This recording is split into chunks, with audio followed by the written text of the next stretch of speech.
بسم اللہ الرحمن الرحیم وبہ نستعین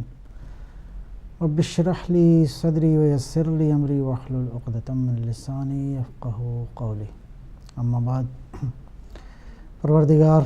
خداوند عالم کی حمد و ثنا بجا لاتے ہیں اس کی نعمتوں پر، اور درود و سلام ان ذوات مقدسہ و مطہرہ کی خدمت میں جو اس ساری کائنات میں اللہ کے فیوزات کا ذریعہ اور وسیلہ ہے. محترم ناظرین، آپ کی خدمت میں بھی سلام عرض کرتے ہیں، اور پروگرام ہے ظہور حجت. گزشتہ پروگرام میں اسی تسلسل میں ہم بات کو لے کے آگے بڑھیں گے. گزشتہ پروگرام میں جو ذکر ہوا تھا انبیاء علیہم السلام کی حکومتوں کے حوالے سے کچھ تھوڑا سا، تو بات یوں ہے کہ انبیاء بنی اسرائیل کی حکومتیں ہوں یا مختلف انبیاء کے زمانے میں جو سلسلہ رہا ہے، اور اس کے بعد پھر تاریخ میں ہم دیکھتے ہیں کہ کلیسا کی حاکمیت کا بھی ایک بڑا لمبا عرصہ رہا ہے. تو اس بات سے یہ بات ثابت ہوتی ہے کہ دینی حکومت کا جو تصور ہے وہ بنیادی طور پہ کوئی نیا نہیں ہے، اس کی بڑی تاریخ جو ہے وہ طولانی ہے. اس کے بعد ہم دیکھتے ہیں کہ یہ جو زمانہ جس میں ہم جا رہے ہیں، گزر رہے ہیں، یہ زمانہ اس آخری نمائندہ الہی کے انتظار میں ہے کہ جو آئے گا، اور انبیاء علیہم السلام کی سیرت طیبہ کی تکمیل کے حوالے سے، بلکہ اس دینی حکومت کے تصور کی تکمیل کے حوالے سے جو کہ نبی اکرم صلی اللہ علیہ وآلہ وسلم نے مدینہ منورہ میں قائم فرمائی، وہ قائم کریں گے. اور اس حوالے سے کچھ مباحث ایسی ہیں، کچھ نکات ایسے ہیں جو قابل غور ہیں. لہٰذا یہ بات اپنی جگہ پہ ثابت ہے کہ دینی حکومت نے بہرحال قائم ہونا ہے، اور اس میں دو بڑی شخصیات کا ایک بڑا بنیادی رول ہوگا. ایک حضرت مہدی علیہ السلام اور دوسرے حضرت مسیح علیہ السلام. یہ دو اہم شخصیات ہیں جو کہ بہرحال تشریف لائیں گی اور زمین پہ اللہ کے دیے ہوئے نظام کے مطابق جو ہے وہ حکومت قائم کریں گے. اہم ترین نقطہ جو ہے اس بحث کے اندر وہ یہ ہے کہ ہم دیکھتے ہیں کہ جو دنیا میں حکومتیں قائم ہیں اور جو دینی حکومت کا تصور ہے، ان دونوں میں بہت ہی ایک بنیادی فرق موجود ہے. فرق یہ ہے کہ دینی طور پر ہمارا عقیدہ یہ ہے اور یہ بات ثابت ہے کہ کسی بھی انسان کو کسی بھی دوسرے انسان پر حاکمیت کا کوئی حق حاصل نہیں ہے. حق حاکمیت ہرگز کسی انسان کو نہیں ہے، حق حاکمیت فقط اللہ کی ذات کو ہے. حکومت بھی اسی کی ہے، قانون بھی اسی کا ہے، اور اللہ کو چونکہ حق حاکمیت حاصل ہے. لیکن مشکل یہاں پہ یہ ہے کہ پروردگار براہ راست عالم مادہ کی جو مخلوقات ہیں ان کے ساتھ براہ راست جو ارتباط ہے وہ ممکن نہیں ہے. لہٰذا وہ جو حکومت کا اختیار ہے وہ پروردگار نے اپنے ان نیک، ان پاکیزہ، ان برگزیدہ بندوں کو وہ دیا ہے کہ وہ اس کی نمائندگی میں اس قانون کو نافذ کریں. تو اگلے مرحلے میں جو بات ہے، یہ جو اللہ نے جن انسانوں کو حکومت کا اختیار دیا ہے، وہ حکومت در حقیقت اللہ کی حاکمیت کے قیام کے لیے ہے، نہ یہ کہ وہ اپنی حاکمیت کے قیام کے راستے ہموار کریں. یہی وجہ ہے کہ جو اللہ کے برگزیدہ لوگ ہیں ان میں باقی انسانوں کی نسبت ہمیں بندگی، عبودیت اور خدا وند عالم کے حضور خضوع باقی انسانوں سے زیادہ نظر آتا ہے. لہٰذا وہ در حقیقت واسطہ ہیں، ذریعہ ہیں کہ وہ سلسلہ جو ہے یہ قائم فرمائے. بات جو ہے وہ اس مرحلے تک پہنچتی ہے کہ اللہ تعالیٰ اپنے تمام تر برگزیدہ انسانوں کی بعثت کے بعد ایک آخری مرحلے میں نبی اکرم صلی اللہ علیہ وآلہ وسلم کو بھیجنے کے بعد اللہ ایک آخری قانون جو کہ انسانیت کے لیے ایک ایسا قانون جو ہر جہت سے جامع ہے، ایک عالمی تمدن کے قیام کی اس میں پوری طرح ایک صلاحیت موجود ہے اور ایک جاودان قانون ہے۔ یہ جو بنیادی طور پہ ختم نبوت کا فلسفہ ہے، یہ اسی میں بات یہ مضمر ہے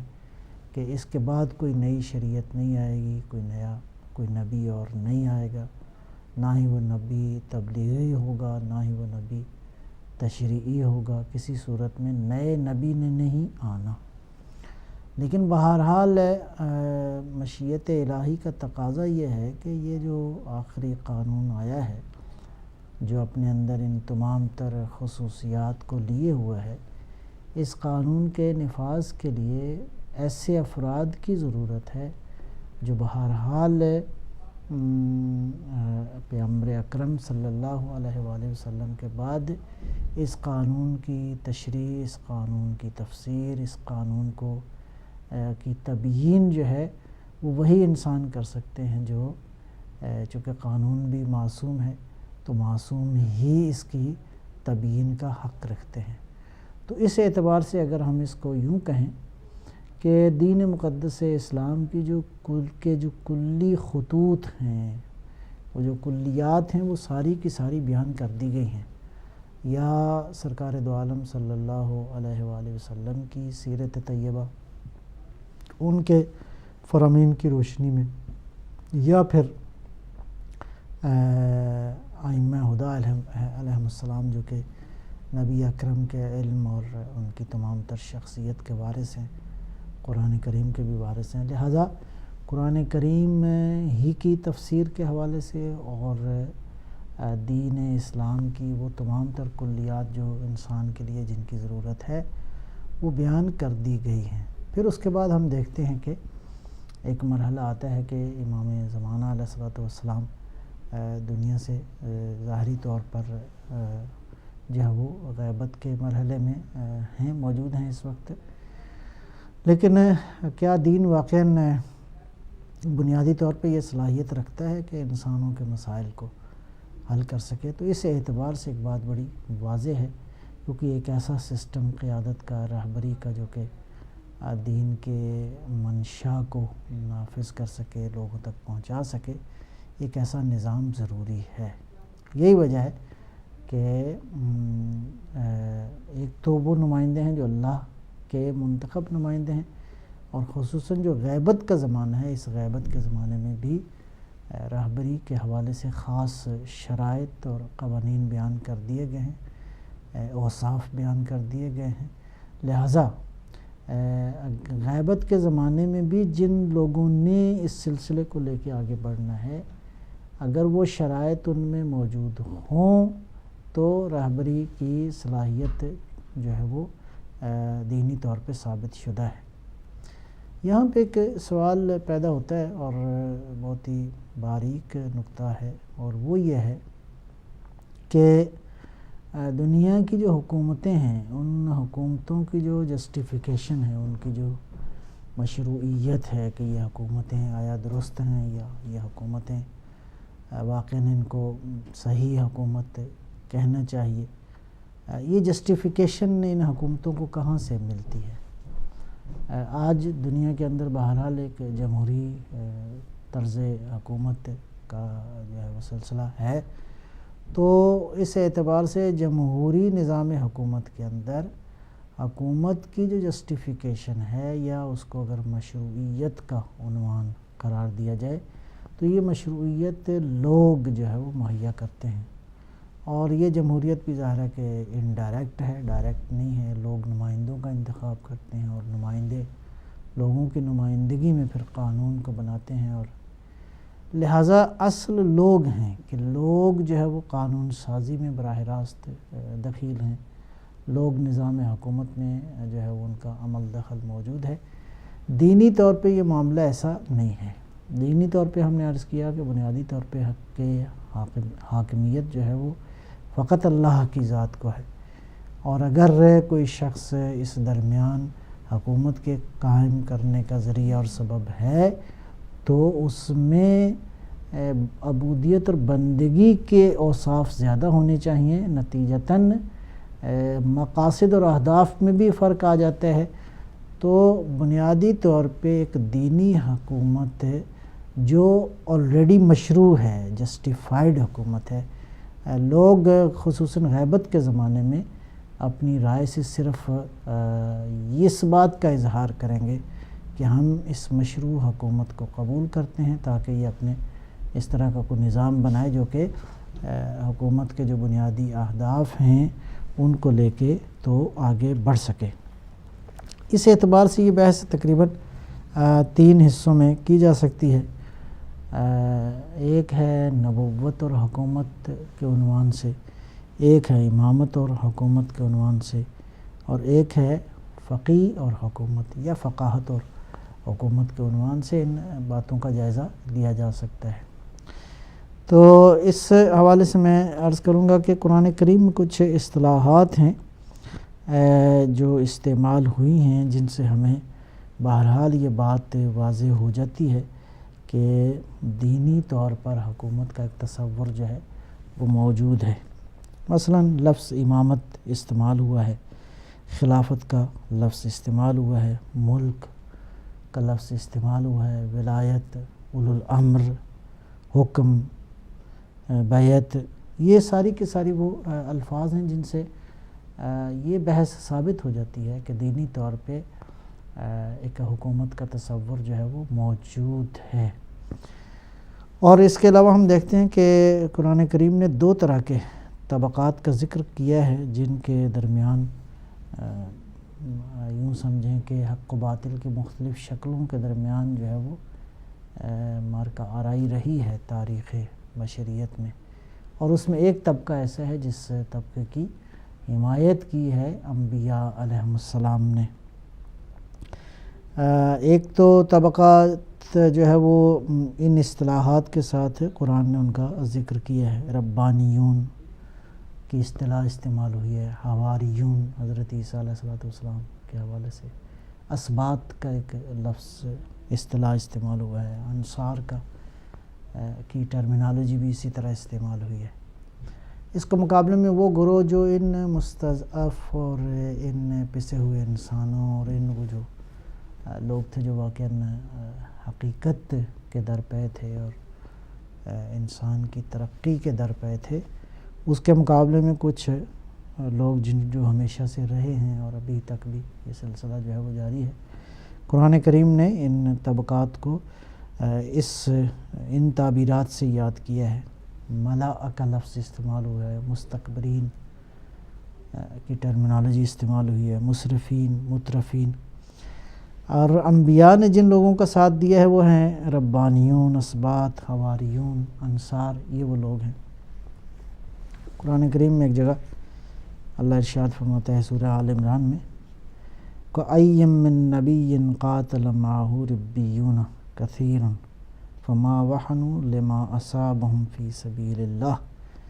وَمَا ضَعُفُوا وَمَا اسْتَكَانُوا وَاللَّهُ يُحِبُّ الصَّابِرِينَ. بہت سارے انبیاء ایسے ہیں کہ ان کے ساتھ جو ہے وہ جہاد میں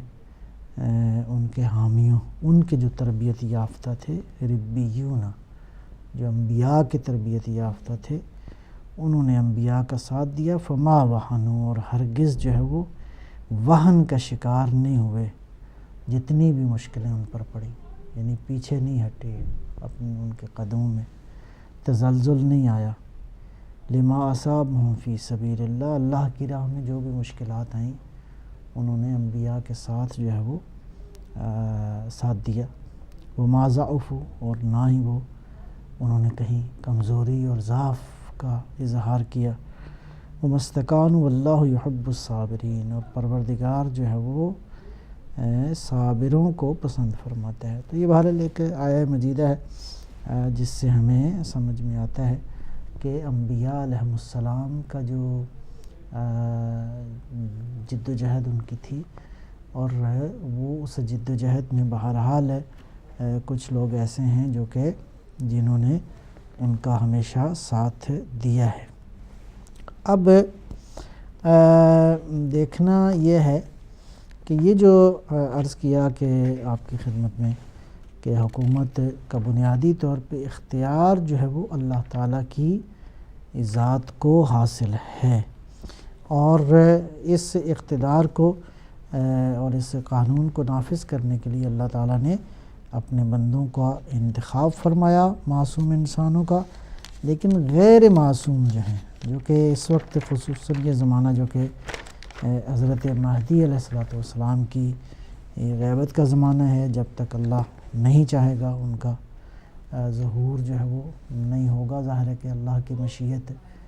کہ بہت سارے پہلو ہیں جو کچھ تو سمجھے جا سکتے ہیں، کچھ ہمارے علم میں ظاہر ہے کہ وہ نہیں ہیں،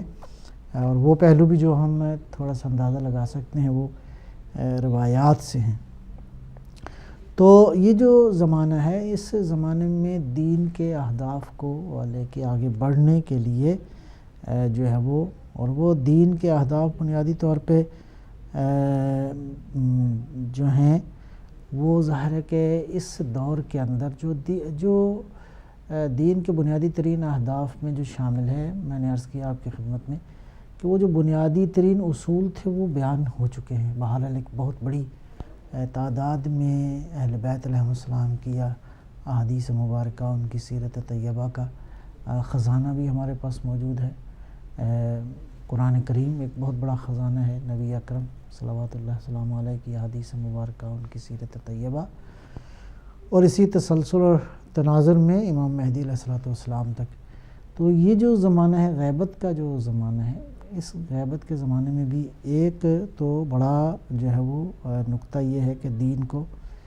تحریف سے بچایا جائے، کہ دین کے اندر دین کی جو اصل پکچر ہے وہ لوگوں کے سامنے پیش کی جائے، اور اس کے اندر جو کوئی تحریف یا اس کے عقائد کو سمجھنے کے حوالے سے اگر کہیں انحراف آتا ہے تو بہرحال ان علماء اور فقہاء کی ذمہ داری ہے کہ امت کو اس حوالے سے متوجہ کریں۔ دوسرا ایک اہم نقطہ وہی ہے کہ دین کی ان کلیات کی روشنی میں جو بیان کی گئی ہیں وہ ان علماء اور فقہاء کی ذمہ داری ہے تو اس کی تبیین جو ہے وہ امت کے سامنے پیش کریں۔ اور تیسری بات وہی قیامت تک کی رہبریت کا ایک سلسلہ جو ہے وہ اللہ تعالیٰ نے قائم فرما دیا ہے۔ معصوم کے ہوتے ہوئے وہ خود ہیں، اور ان کی غیبت کے زمانے میں ظاہر ہے کہ ائمہ نے وہ شرائط بیان کر دی ہیں، اور وہ شرائط جب تک ہیں، اور اگر ان شرائط کو، بلکہ یہاں تو ایک بات میں عرض کروں، حضرت امام خمینی رضوان اللہ تعالیٰ علیہ نے فقیہ کے جو اوصاف اور شرائط، اور خصوصاً ولی فقیہ جو ہے اس کے حوالے سے جو بحث فرمائی ہے، وہ تو ظاہر ہے کہ اس قدر عدالت کے اس معیار پہ ہیں کہ بنیادی طور پہ اس رہبر میں اگر وہ صفات موجود نہیں ہیں تو خود بخود وہ اپنے عہدے سے ہٹ جاتا ہے اور اپنے عہدے سے ساقط ہو جاتا ہے۔ تو بہرحال اب ان علماء کی ذمہ داری ہے کہ اس غیبت کے زمانے میں امت کی جو ہے وہ رہبری کریں۔ لہٰذا یہ جو غیبت کا زمانہ ہے، اس میں دو باتیں بڑی اہم ہیں۔ ایک تو ہمیں ایک عالمی قیادت کے لیے، کہ عالمی سطح کی ایک قیادت جو ہے اس کا تصور کیا ہوگا، عالمی سطح کی قیادت، بل یہ تصور کوئی سادہ نہیں ہے کہ عالمی سطح پہ ایک لیڈرشپ کا جو کنسیپٹ ہے اس کو واضح کرنا بہت ضروری ہے، اور یہ جب تک کانسیپٹ پورے انسانوں تک نہ پہنچ پائے، ظاہر ہے کہ اس عالمی حکومت کا قیام جو ہے مشکل ہے۔ کہ ایک عالمی سطح کی لیڈرشپ ہوگی جس میں تمام تر انسان جس کے سائے کے نیچے ہوں گے، تمام تر تمدن اس کے سائے کے نیچے ہوں گے، تمام تر کلچرز، ہر طرح کی زبان بولنے والے انسان، اور چاہے وہ کسی قوم، قبیلے، کسی خطے سے تعلق رکھتے ہوں، تو ایک جو گلوبل لیڈرشپ کا تصور ہے اس کے لیے ہمیں لوگوں کو ذہنی طور پہ تیار کرنا ہے۔ دوسری جو بات اہم ہے وہ وہی ہے کہ ایک تو لیڈرشپ کا معاملہ ہے، اور دوسرا ایک ایسے دینی حکومت کا قیام ہے کہ وہ حکومت، اس کے خد و خال کیا ہوں گے اور وہ کس سطح کی حکومت ہوگی۔ اس گلوبل حکومت اور اس گلوبل ایک ریاست کا جو قیام ہوگا، اس کے لیے لوگوں کو ذہنی طور پہ تیار کرنا ضروری ہے۔ تو یہ وہ حضرت مہدی علیہ السلام کے انتظار کے حوالے سے ایک بنیادی ترین ذمہ داری ہماری بنتی ہے کہ ہم کس انداز سے اس بات کو، ایسا نہیں ہے کہ ہمارے ذمے کچھ نہیں ہے اور ہم جو ہے بس امام کا انتظار کریں اور امام آئیں گے سارا کچھ وہ کریں گے، نہیں۔ ظاہر ہے کہ یہ سارا معاملہ طبیعی طریقے سے ہوگا، اپنے ایک نیچرل پروسیجر کے تحت جو ہے وہ یہ معاملات آگے بڑھیں گے۔ اور اس غیبت کے زمانے میں اگر کوئی ایسا سلسلہ جو ہے وہ آگے بڑھتا ہے تو وہ بھی دینی طور پہ بالکل دینی طور پہ اس کا جواز جو ہے وہ موجود ہے اور وہ قائم ہو سکتا ہے، اس لیے کہ خود دین مقدس اسلام جو ہے وہ اس میں یہ صلاحیت پائی جاتی ہے۔ ایک اور یہاں پہ جو بات کرنا چاہیں گے اور وہ یہ ہے کہ یہ جو وحی الہی کے ذریعے انسانوں کی فلاح کا جو منصوبہ ہے، یہاں پہ ایک چھوٹی سی بریک کا وقت ہے، حاضر ہوتے ہیں ایک چھوٹی سی بریک کے بعد۔